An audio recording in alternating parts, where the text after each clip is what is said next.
আপনার লোকজন আপনার স্কুলের মধ্যে এসে গুলি করে প্রত্যেক বছর 100-150 স্টুডেন্ট মেরে ফেলতেছে।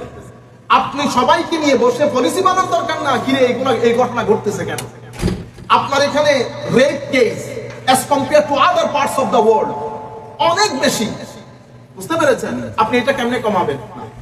আমাদের ছেলেগুলোরে জিজ্ঞেস করেন পৃথিবীর the safest country of the world, বলতে পারেন কোনটা? এরা কি করে? এরা কত সিস্টেম বানাইছে, সার্ভে, কি সার্ভে? এটা human rights watch. Human rights watch কিছু নাই, এটা হলো তাদের according to their instructions it goes on. আপনি যদি, আমি সৌদি আরবের নামও নিচ্ছি না, আমি দুবাইয়ের নামও নিচ্ছি না, কাতার কুয়েতের না, আপনি মিশরে যান। মিশর তো ওপেন কান্ট্রি, ওখানে তো সৌদি আরবের মতো এত স্ট্রিক্ট না। দেখি মিশরের মধ্যে আপনি একটা মেয়েকে রাতের অন্ধকারে আপনি একটা শীষ মাইরা দেখেন তো দেখি।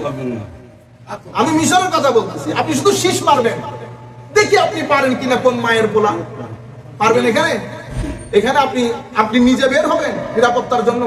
আপনি মিশরে যান, রাতের 3টা 4টা 2:30 যে কোনো রাস্তায় আপনি হাঁটেন, দেখি কোন মায়ের পোলা আপনারা দাঁড় করায়। আমরা 2000 থেকে 2005 পর্যন্ত এখনো পর্যন্ত মিশরকে বাংলাদেশের মতো মিস করি, সেই পরিমাণ নিরাপত্তা। আমার এখনো মনে আছে, একবার মিশরি 5টা 6টা ছেলে ডিস্টার্ব করার জন্য, ইফতারের মুহূর্ত ছিল, আমরা তাড়াতাড়ি আসতেছি, পিছন থেকে আমাকে কেউ একজনে কিছু পাথরের মতো একটা মারছে, আমি দাঁড়াই গেছি। যাওয়ার পরে ওরা মনে করছে আমি ভয় পেয়ে যাব, আমি ডাকছি, ডাকার পরে তারা দেখলাম আমার সাথে একটু মিসবিহেভ করা শুরু করছে। আমি সাথে সাথে দাঁড়াই, মোড়ের পুলিশ থেকে ফাঁড়ি থেকে পুলিশ কল করছে, সাথে সাথে পুলিশ এসছে। কি ঘটনা আপনি চিন্তা করতে পারবেন? ওদেরকে কথাই বলতে দেয় পুলিশ বলতেছে তোরা ওর সাথে কথা বললি কেন? ও তো ওয়াফিদিন মানে বাইরে থেকে এখানে পড়তে আসছে, হাউ ডিয়ার তোরা ওর লোকে কথা বললি কেন? ও তোদের ডিস্টার্ব করছে আর কি, কিন্তু তোরা কথা বললি কেন? এটার উপর ভিত্তি করে যেই দিছে তাদের বাপ দাদা 14 গোষ্ঠী আর কিয়ামত পর্যন্ত কোন ছেলেকে এভাবে আর ডিস্টার্ব করবে না। আপনারা বুঝতে পারতেছেন? আমি আপনাকে, আমাদের ছেলেগুলা এগুলাকে হাইড করে রাখা হয়েছে, এগুলা তারা জানেও না, পৃথিবী এই জিনিসগুলা জানেও না। আল্লাহ রাব্বুল আলামিন আমাদের হামিয়ে নাসির হোক। শনিবারকে আরবির মধ্যে ইয়াউমুস সাবত বলে, ইয়াউমুস সাবত।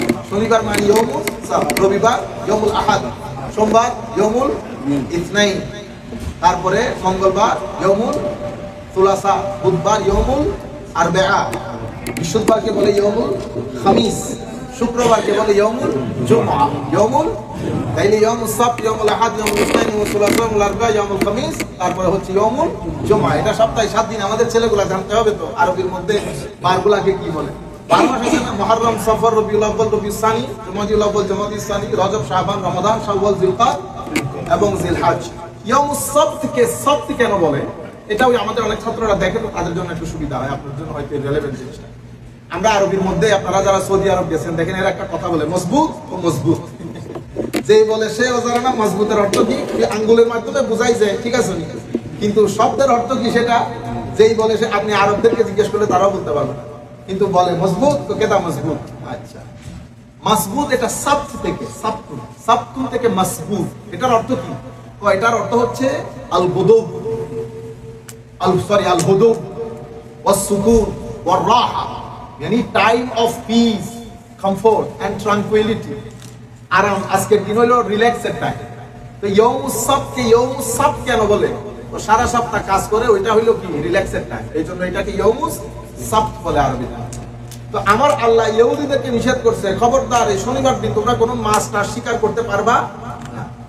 কত বড় জাতি দেখেন, সবকিছু দেখছে কিন্তু ঘটনাগুলা তাদের চোখের সামনে ঘটতেছে। তো আমার আল্লাহ তাদেরকে পরীক্ষা করার জন্য সমুদ্র থেকে মাছগুলা যে জায়গায় তারা শিকার করতো, আমার আল্লাহ পরীক্ষা করার জন্য অনেক মাছ তীরের মধ্যে ভিড়িয়ে দিয়েছে। তারা একজন আরেকজনকে খবর দিতেছে, বাইরে মাছ তো অনেক, বুঝছেন না? শেষরা জাতি দেখেন, তারা মনে মনে মিটিং করে সিদ্ধান্ত নিচ্ছে, একটা কাজ করি, আজকে মাছ শিকার করবো না, শিকার করবো সানডে। আজকে মাছ যেগুলো আসতেছে বান্ধিয়ে রাখবো, বান্ধিয়ে রাখলে মাছটা যাইতে পারবে না। দেখছেন অবস্থা? তো আমার আল্লাহ বলতেছেন, এই ঘটনা ঘটানোর ফলে কুনু কিরাদাতান খাসিইন, তোমরা বড় ঘৃণাও না, ঘৃণ্য বান্দরে পরিণত হও। তো রিওয়ায়াতের মধ্যে আসতেছে, যারা এই কাজের সাথে জড়িত ছিল সবাই বান্দরের আকৃতি ধারণ করেছে। এই অবস্থায় তারা 3 দিন ছিল, 3 দিনের পরে দুনিয়া থেকে চলে গেছে। দুনিয়া থেকে একেবারে নিপাত যায়, করে না, নিপতিত। আল্লাহ রাব্বুল আলামিন এই আযাবের মাধ্যমে তাদেরকে পৃথিবী থেকে একেবারে নাই করে দিয়েছে। 3 দিন তারা এই অবস্থার মধ্যে ছিল।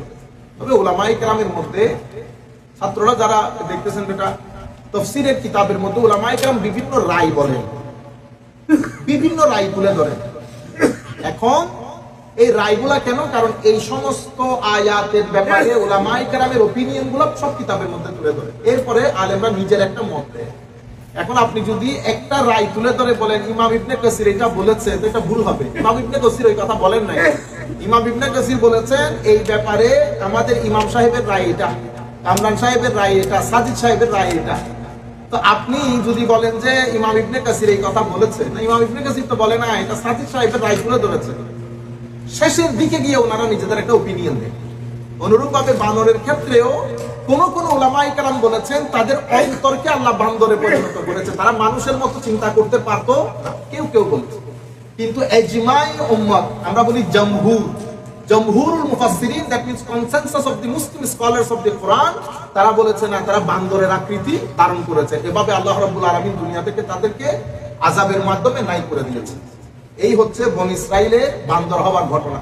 তো আমাদের এখানে এই জায়গা থেকে আমাদের কিছু এথিস্ট ভাই আছে, তারা এই আয়াতগুলা থেকে আমাদের এই যে বান্দরের একটা প্রচলন ওয়েস্টার্ন কান্ট্রিতে আছে না, তাদের কিছু ঢং আছে, ইউরোপ ওয়েস্টার্ন কান্ট্রি কিছু ঢং আছে, ঢং। তারা ভালো জিনিসগুলা পিক আপ করবে, তারা কিছু জিনিসকে খুব বেশি প্রমোট করে। যেমন এই বান্দরের বিষয়টাকে, এটা কোনো সায়েন্টিফিক ফ্যাক্ট না। সায়েন্সের মধ্যে আমরা বলি হাইপোথিসিস। যেমন আপনি আমাকে একটা গবেষণা করতে দিয়েছেন, আমি একটা হাইপোথিসিস সেট করলাম যে শীত আসলে অমুক কাপড়টা বেশি বিক্রি হয়, শীত আসলে অমুক কাপড়টা বেশি বিক্রি, অথবা সামার আসলে কিছু গাছের জিনিসপত্র এমন হয় সেটা মানুষের মধ্যে অ্যালার্জি ডেভেলপ করে। এটা আমার থিসিস, আমি এটাকে প্রমাণ করব। তো এটা আমি হাইপোথিসিস সেট করলাম, এটা এখনো প্রমাণিত হয় নাই। এটা আমি রিসার্চ করব, আমি পৃথিবীকে রিসার্চ দেব, আমার রিসার্চ নিয়ে অক্সফোর্ড, ক্যামব্রিজ, হার্ভার্ডে গবেষণা হবে, তারা এটা সিল মেরে যখন দিবে তখন এটাকে আমরা বলি scientific fact. Before that scientific fact না, এটা একটা ওপিনিয়ন। তো এই ভদ্রলোক একটা ওপিনিয়ন দিছে বান্দর থেকে আমরা কেমনে কেমনে হয়েছি, এটারে নিয়ে ইউরোপ কান্ট্রি পারতেছে না যে সবার মুখে এটা সিল লাগাই দিতে, এটা বল, এটা বল, এটা সায়েন্টিফিক ফ্যাক্ট না। আজকে এত বছর চলে যাওয়ার পরও এটাকে কেউ প্রুফ করতে পারে না। কিন্তু আমি তাদের কিছু জিনিস আমার বুঝে আসে না। তারা যেমন ওই যে ভূতের একটা বিষয় আছে না, ভূত এটাকে কি বলে, হ্যালোইন। আপনি দেখেন ইংল্যান্ড, আমেরিকাতে বেশি, ইংল্যান্ডের মধ্যে অত বেশি না। আমেরিকার মধ্যে মনে হয় যে হ্যালোইনের উপর তারা শাহাদাত বরণ করবে, মানে হ্যালোইন একটা part and parcel of your life. আপনি যদি if you don't know it, if you don't celebrate it, as if মানে আপনি এটা কি কাজ করলেন, কত বড় একটা ফজিলতের কাছ থেকে আপনি নিজেদের বঞ্চিত লাগবে। আজীব লাগে মাঝে মধ্যে এদের এই জিনিসগুলো। পৃথিবীতে কত ঘটনা, যেমন কুকুর একটা মহব্বত করতে করতে করতে করতে আর নাই প্রশ্ন সব কুকুর নিয়ে। কুকুর রাখা যায় না কেন, মুসলমানদের কুকুরের এই অবস্থা কেন? আরে বেটা, 10 কুকুরে যেটা খাওয়া সেটা আফ্রিকান 3 গ্রামের মধ্যে খাওয়াইতে পারবে, এগুলো নিয়ে তোমাদের মানবতা। এটা হচ্ছে তাদের মাথার ভিতরে কিছু জিনিস ঢুকছে। আর বিবিসি, সিএনএন হলো তাদের কোরআন শরীফ এবং হাদিস শরীফ। এই বিবিসি শরীফের মধ্যে যেটা বলবে, সিএনএন শরীফের মধ্যে যেটা বলবে, এটার বাইরে তাদের আর কোনো সোচ বিচার নাই। পৃথিবীর মানুষের মাথা এমনি তো গেছে, নতুন পৃথিবীর মানুষের মাথা পাগল না হইলে মোদির মতো মানুষ প্রধানমন্ত্রী হয়। এটা একটা কথা হইলো। আমি আর সামনের দিকে যাচ্ছি না, শুধু পিছনের দিকে তাকাই, বুঝতে পেরেছেন? আপনার তো লোকাল এমন এমন মানুষকে এমপি বানাই কর কান্টা মুছরাইতে পারেন। একটা নিরেট গুন্ডা ইতে বলে আমাদের এমপি মানে বুঝেন, এমপি মানে he is the policy maker of our law. মানে পার্লামেন্টের মধ্যে দাঁড়ায় সে আপনার ল, আপনার পলিসি মেক করবে, সে কর কান্টা মুছরাইতে পারে। আমাদের কনস্টিটিউশনের মধ্যে এগুলো বললে তো ঝামেলা, না বলাই বেটার। কনস্টিটিউশনের মধ্যে এখন আমাদের ইকবাল খুলছে অফিস ব্যাংক, তো ব্যাংকে উনি মেসিয়া কি বলে চাপরাশি রাখবে, সেটা কি বলে পিয়ন। তো পিয়নকে কি হইতে হবে, ইন্টারমিডিয়েট পাস হইতে হবে, বুঝতে পেরেছেন? তাকে ভদ্র হইতে হবে, তার মানে ক্যারেক্টার সার্টিফিকেট লাগবে, ঠিক আছে? এটা হইলো একজন পিয়নের জন্য। এমপির জন্য কি শর্ত? এমপির জন্য no intermediate, no class 8, he must be a good human being. তো গুড হিউম্যান বিং এর সার্টিফিকেট এটা কে দিবে? যার কাছ থেকে আপনি গুড হিউম্যান বিং এর সার্টিফিকেট আনছেন, ওর বিরুদ্ধে তো এলাকার থানার মধ্যে 15টা কেস আছে। নিরেট মুনাফিক, নিরেট মুনাফিক, বুঝতে পেরেছেন? এগুলোর জন্য আমরা জান মাল ঈমান ইজ্জত দিয়ে আলহামদুলিল্লাহ দিয়ে দিতেছি। আপনারা বুঝতে পেরেছেন? এটা এই উম্মত এখান থেকে মুক্তি পাবে কিনা আল্লাহ পাক ভালো জানে। উম্মত এখান থেকে মুক্তি পাবে কিনা আল্লাহ পাক ভালো জানে। এদের মধ্যে এই ডংগুলো আছে, বুঝতে পেরেছেন? কিছু জিনিস এমন নিয়ে নাড়াচাড়া করবে, এটার কোনো না এটার এদিকের ভ্যালিউ আছে, না ওইটা ওইদিকের ভ্যালিউ আছে। কিন্তু এটা নিয়ে এরা জান প্রাণ ইমান ইজ্জত সবকিছু দিয়ে দিবে। বুঝতে পেরেছেন? সান্টা ও মানুষ, আপনার লোকজন আপনার স্কুলের মধ্যে এসে গুলি করে প্রত্যেক বছর 100-150 স্টুডেন্ট মেরে ফেলতেছে। আপনি সবাইকে নিয়ে বসে পলিসি বানানোর দরকার না, কিরে এই ঘটনা ঘটতেছে কেন? আপনার এখানে rape case as compared to other parts of the world অনেক বেশি। বুঝতে পেরেছেন? আপনি এটা কেমনে কমাবেন? আমাদের ছেলেগুলোরে জিজ্ঞেস করেন পৃথিবীর the safest country of the world, বলতে পারেন কোনটা? এরা কি করে? এরা কত সিস্টেম বানাইছে, সার্ভে, কি সার্ভে, এটা human rights watch. Human rights watch কিছু নাই, এটা হলো তাদের according to their instructions it goes on. আপনি যদি, আমি সৌদি আরবের নামও নিচ্ছি না, আমি দুবাইয়ের নামও নিচ্ছি না, কাতার কুয়েত না, আপনি মিশরে যান। মিশর তো ওপেন কান্ট্রি, ওখানে তো সৌদি আরবের মতো এত স্ট্রিক্ট না।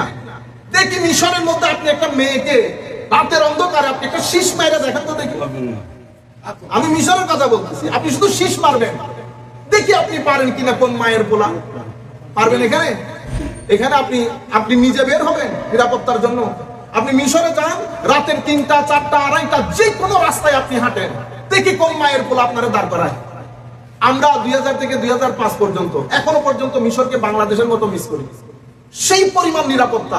আমার এখনো মনে আছে, একবার মিশরি 5টা 6টা ছেলে ডিস্টার্ব করার জন্য, ইফতারের মুহূর্ত ছিল, আমরা তাড়াতাড়ি আসতেছি, পিছন থেকে আমাকে কেউ একজনে কিছু পাথরের মতো একটা মারছে, আমি দাঁড়াই গেছি। যাওয়ার পরে ওরা মনে করছে আমি ভয় পেয়ে যাব, আমি ডাকছি, ডাকার পরে তারা দেখলাম আমার সাথে একটু মিসবিহেভ করা শুরু করছে। আমি সাথে সাথে তারাই মোড়ের পুলিশ থেকে ফাঁড়ি থেকে পুলিশ কল করছে, সাথে সাথে পুলিশ আসছে। কি ঘটনা আপনি চিন্তা করতে পারবেন? ওদেরকে কথাই বলতে দেন পুলিশ বলতেছে তোরা ওর সাথে কথা বললি কেন?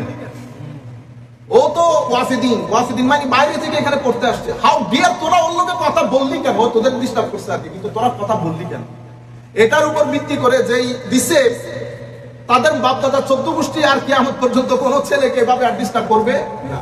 আপনারা বুঝতে পারতেছেন? আমি আপনাকে আমাদের এগুলাকে হাইড করে রাখা হয়েছে, এগুলা তারা জানেও না, পৃথিবী এই জিনিসগুলা জানেও না। আল্লাহ রাব্বুল আলামিন আমাদের হামি ও নাসির হোক। তো আমি আপনাদেরকে বলতে চাচ্ছিলাম যে এই যে বান্দরের কনসেপ্টটা, তো আমার আল্লাহ বলতেছেন, ওনারা মনে করতেছেন যে কোরআন শরীফের মধ্যে আছে কুনু কিরাদাতুন খাসিন। ওরে ভাই, বান্দর তো আল্লাহ আগে বানিয়েছেন, মানুষ বানিয়েছেন। বান্দর যদি না থাকতো তাহলে কিরাদাতুন শব্দটা আসলো কোত্থেকে? বান্দর তো সোসাইটির মধ্যে আছে, তখন অস্তিত্বের মধ্যে আছে বিদায়ী তো আল্লাহ বলতেছে তোরা ঘৃণাউনা বান্দরে পরিণত হোক। বান্দর নামের কোনো কিছু অস্তিত্ব না থাকলে বান্দরের শব্দ আসলো কোত্থেকে? যাই হোক, এর পরবর্তীতে আমরা শেষ করে দিচ্ছি। এর পরবর্তীতে আল্লাহ রাব্বুল আলামিন এর পরবর্তীতে আল্লাহ রাব্বুল আলামিন ওয়াল্লাযী ওয়াইযা আখাযনা 283 এবং 84 85 এই তিনটা আয়াত আজকে শেষ করব 2-3 মিনিট সময়। 84 85 86 নম্বর আয়াতে আমার আল্লাহ বলতেছেন বনি ইসরাইলের পাঠ শেষ। এর পরবর্তীতে 86 87 নম্বর আয়াত থেকে আল্লাহ রাব্বুল আলামিন ঈসা এবং ঈসা আলাইহিস সালামের উম্মতের কথা শুরু করেছেন। এতটুকু পর্যন্ত বনি ইসরাইলের যত বান্দরামি যত শেষরামি আছে সব বলছে আল্লাহ। বলতেছে এই বনি ইসরাইল থেকে আমি কিছু ওয়াদা নিয়েছিলাম, ওয়াইজ আখাযনা মিসাকা বনি ইসরাইল, আমি এই ইহুদিদের কাছ থেকে, তারা আমার সাথে ওয়াদা করছিল। কি ওয়াদা? আল্লাহ ছাড়া কারো ইবাদত করবে না, নাম্বার 1। ওয়াবিল ওয়ালিদাইনি ইহসানা, মা বাবার সাথে সদাচরণ করবে, ঠিক আছে? ওয়াবিল ওয়ালিদাইনি ইহসানা ওয়াযিল কুরবা ওয়াল ইয়াতামা ওয়াল মাসাকিন, মা বাবা, গরিব আত্মীয় স্বজন, পাড়া প্রতিবেশী, এতিম, এদের সাথে ভালো আচরণ করবে, সহযোগিতা করবে, সম্মান করবে। আচ্ছা, এরপরে কি? ওয়াকুলু লিন-নাসি হুসনা, মানুষের সাথে ভালো ব্যবহার করবে। এরপরে কি? ওয়াকুলু ওয়াকিমুস সালাহ ওয়া আতুজ যাকাত, নামাজ আদায় করবে, যাকাত দিবে। সুম্মা তাওয়াল্লাইতুম মিন বাদি যালিকা সুম্মা তাওয়াল্লাইতুম ইল্লা কালিলাম মিনকুম ওয়া আনতুম মুরিদুন, আমি এই ওয়াদাগুলো করার পরে তাদের বেশিরভাগ এই ওয়াদাগুলো ভুলে গেছে, আল্লাহর ইবাদত ছেড়ে দিয়েছে, নামাজ দোয়া ছেড়ে দিয়েছে, যাকাত দেওয়া ছেড়ে দিয়েছে, মা বাবা আত্মীয় স্বজন ভুলে গেছে। এরপরে কি? ওয়া ইজ আখাযনা মিসাকাকুম লা তাসফিকুনা দিমাআকুম ওয়া লা তুখরিজুনা আনফুসাকুম মিন দিয়ারিকুম সুম্মা আকরারতুম ওয়া আনতুম তাশহাদুন, তোমাদের সাথে এই ওয়াদাও হয়েছিল কি তোমরা তোমাদের এলাকার মধ্যে হত্যাযজ্ঞ করবে না। Don't fight each other, they already said to us that they will not fight with each other. আচ্ছা, একটা। আরেকটা কি? তোমাদের মধ্যে যদি কোনো সহিংস ঘটনা ঘটে, পলিটিক্যাল ডিসএগ্রিমেন্ট ঘটে, তোমরা কখনো কাউকে রাষ্ট্র থেকে বের করে দিও না, যা হবে রাষ্ট্রের মধ্যে হবে। কারণ রাষ্ট্র থেকে বের করে দিলে মুনাফিকের দরজা খুলে সে কি বসে থাকবে? সে তো হুকুমত ছেড়ে, সরকার ছেড়ে যেহেতু এসেছে, সে তো যতটুকু করা দরকার করবে তার চেয়ারটা ব্যাকে পাওয়ার জন্য। তো 4 টিয়ারটা ব্যাগ পাওয়ার জন্য পৃথিবীর মধ্যে কত ধরনের দোকানদার বসা, তারা তো আপনাকে অনেক ধরনের, আপনি যদি বলেন ফ্যাসিলিটি দেবেন, দোকানদারি আপনারটা আপনাকে ফেরত দিব। এই জন্য বলা হচ্ছে কোন রাজনৈতিক ডিসএগ্রিমেন্ট যেটাই হোক, তোমরা কাউকে রাষ্ট্র থেকে বের করে দিবা না। যা ঘটনা ঘটবে বিচার বিশ্লেষণ সব রাষ্ট্রের মধ্যে হবে। আপনারা মনে করতেছেন কোন আমি নিজে বানাই বানাই বলতেছি না, আপনারা সূরা বাকারার আয়াত 83 আয়াত 84 এটা পড়ে দেখবেন। আমার আল্লাহ আমাদের ঘটনাগুলাই বলতেছেন। আচ্ছা, এরপরে মিন দিয়ারিকুম সুম্মা আকরারতুম ওয়া আনতুম তাশহাদুন, তারা এটা স্বীকার করছে যে অসুবিধা নেই, আমরা এই কাজ করবো না, হত্যাযজ্ঞ করবো না, মারামারি কাটাকাটিও করবো না, কেউ রাজনৈতিক কোনো ডিসএগ্রিমেন্টের কারণে কাউকে রাস্তা থেকে বেরও করে দিব। ঠিক আছে, রাজনৈতিক কথাটা আসে নাই, কিন্তু আপনি কনটেক্সট যদি পড়েন তো কনটেক্সটের মধ্যে এটাই আছে। আচ্ছা, সবাই মেনে নিয়েছে। সুম্মা আনতুম হাউলা তাকতুলুনা আনফুসাকুম ওয়া তুখরিজুনা ফারীকাম মিনকুম মিন দিয়ারিহিম তাযাহারুনা আলাইহিম বিল ইসমি ওয়াল উদওয়ান ওয়া ইন ইয়াতুকা উসারা তুফাতুহুম ওয়া হুয়া মুহাররাম আলাইকুম ইখরাজুহুম ফাতুমিনুনা বিবাযিল কিতাবি ওয়া তাকফুরুনা বিবাদ। এরপরে কি ঘটনা, তারা ওই যে হত্যা যজ্ঞ রাষ্ট্র থেকে বের করে দেওয়া, যার পাওয়ার বেশি সে আরেকজনকে রাষ্ট্র থেকে বের করে দেয়, যার পাওয়ার বেশি সে আরেকজনকে রাষ্ট্র থেকে বের করে দেয়। এরপরে কেউ যদি ফিদিয়া দিতে চায়, মানে সমস্ত ধরনের ফিতনা ফাসাদের বাজার গরম করেছে। এরপর আমার আল্লাহ বলতেছেন, তোমরা কি তোমাদের কোরআনের তোমাদের কিতাবের কিছু অংশ বিশ্বাস করো, কিছু অংশ বিশ্বাস করো না?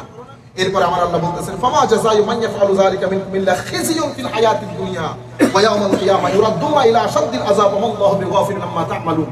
তোমরা যদি আমার কথার বাইরে যাও তাহলে কি হবে? তো দুনিয়ার মধ্যে লাঞ্ছনা গঞ্ছনা, যত বঞ্চিত এবং লাঞ্ছিত জীবন দুনিয়ার মধ্যে তোমাদেরকে ভোগ করতে হবে। ওয়া ইয়াউমাল কিয়ামাতি ইউরাদ্দুনা ইলা আশাদ্দিল আযাব। as far as কিয়ামত ইজ কনসার্ন, কিয়ামতের মধ্যে এই আযাব আসাদ হবে, অনেক বেশি কঠিন হবে। আল্লাহু বিগাফিরিন আম্মা তা'মালুন। তোমরা যা কিছু কাজ করতেছো, তোমরা মনে করতেছো আমি খেয়াল নাই, আমার এরকম না, সবকিছু আমার মনিটরের মধ্যে আসতেছে, আমি মনিটর করছি। তোমাদের এই কাজের মাধ্যমে তোমরা পৃথিবীতে লাঞ্ছিত বঞ্চিত হবে, আখিরাতের আযাব আরো বেশি আসাদ হবে। আমি এই কয়েকটা ওয়াদা বনী ইসরাইল থেকে নিয়েছি। আল্লাহর ইবাদত, মা বাবার প্রতি সম্মান, গরিব আত্মীয় স্বজন পাড়া প্রতিবেশীর প্রতি সম্মান, মানুষের সাথে সদ্ব্যবহার, নামাজ আদায় করা, যাকাত দান করা এবং হত্যাযজ্ঞ না করা, আর রাষ্ট্র থেকে কাউকে বের করে না দেওয়া। এটা তোমাদের সাথে আমার ওয়াদা। তো আমার আল্লাহ এই কথা কোরআন শরীফের শুরুতে কেন বলতেছেন? আমাদেরকে জন্য বলতেছেন, আমরা যেন এই কাজগুলো আমাদের জীবনে বাস্তবায়ন করি। আল্লাহ রাব্বুল আলামিন আমাদের হামি ও নাসির হোক। ওয়া মা আলাইহিল বালাগুল মুবিন। আল্লাহু